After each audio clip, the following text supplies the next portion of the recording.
Hi friends, இன்னைக்கு என்ன சமைக்க போறோம்னா ரொம்ப டேஸ்டான அதே சமயத்துல ரொம்ப ஹெல்தியான ஒரு கீரை கூட்டு தான் ரெடி பண்ண போறோம். வாங்க எப்படி செய்யறதுன்னு பார்க்கலாம். அதுக்கு முன்னாடி இப்பதான் ஃபர்ஸ்ட் டைம் என் சேனலை பார்க்குறீங்கன்னா என் சேனலை சப்ஸ்கிரைப் பண்ணிட்டு பக்கத்துல இருக்க பெல் ஐக்கானை கிளிக் பண்ணிட்டு வாங்க.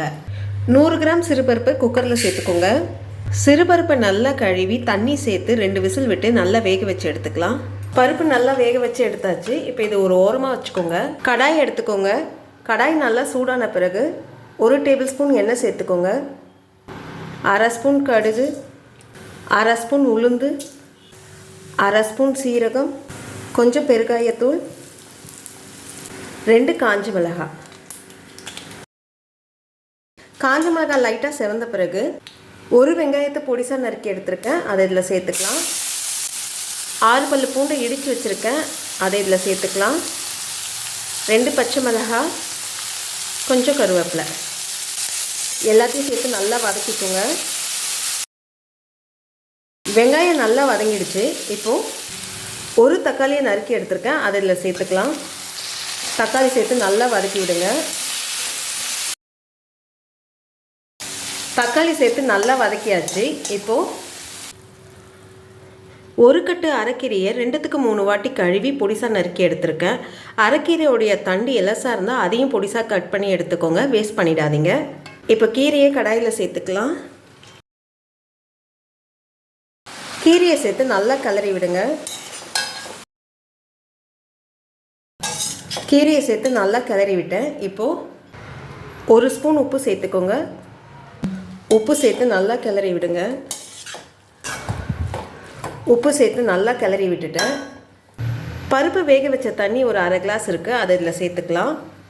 1/2 கிளாஸ் தண்ணி சேர்த்துக்கோங்க. தண்ணி சேர்த்து நல்லா கிளறி விடுங்க.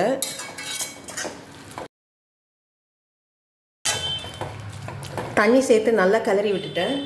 இப்போ மூடி போட்டு ஒரு 5 நிமிஷம் லோ ஃப்ளேமில் நல்லா வேக விடலாம்.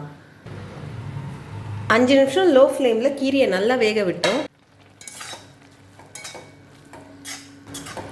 இப்போ இதில் நம்ம வேக வச்ச சிறு பருப்பை இதில் சேர்த்துக்கலாம். 1/4 ஸ்பூன் மஞ்சள் பொடி, பருப்பு சேர்த்து நல்லா கிளறி விடுங்க. பருப்பு சேர்த்து நல்லா கிளறி விட்டாச்சு. ஒரு 2 நிமிஷம் இந்த கீரை பருப்போடு சேர்ந்து நல்லா வேகட்டும். பருப்போடு சேர்ந்து கீரையை ஒரு 2 நிமிஷம் நல்லா வேக விட்டோம். நல்லா கிளறி விடுங்க. கீரை நல்லா வெந்துடுச்சு. இப்போ கடைசியாக துருகின தேங்காய் ஒரு 3 ஸ்பூன் சேர்த்துக்கோங்க. தேங்காய் உங்களுக்கு ஆப்ஷனல் தான், நீங்கள் விருப்பப்பட்டால் சேர்த்துக்கோங்க, இல்லைனா வேண்டாம். தேங்காய் சேர்த்து நல்லா கிளறி விடுங்க. தேங்காய் சேர்த்து நல்லா கிளறி அடுப்பு ஆஃப் பண்ணிவிடுங்க. ரொம்ப டேஸ்டான அதே சமயத்தில் ரொம்ப ஹெல்த்தியான அரைக்கீரை கூட்டு ரெடி ஆகிடுச்சு. இந்த வீடியோ உங்களுக்கு பிடிச்சிருந்தா லைக் பண்ணுங்கள், ஷேர் பண்ணுங்கள், அப்படியே உங்களுடைய கருத்துக்கள் எனக்கு கமெண்ட் பண்ணுங்கள். இது வரைக்கும் என் சேனலில் சப்ஸ்கிரைப் பண்ணாதவங்க சப்ஸ்கிரைப் பண்ணிவிட்டு பக்கத்தில் இருக்க பெல் ஐக்கானை கிளிக் பண்ணிவிட்டு ஆல்ன்ற பட்டனை ப்ரெஸ் பண்ணுங்கள். நன்றி, வணக்கம்.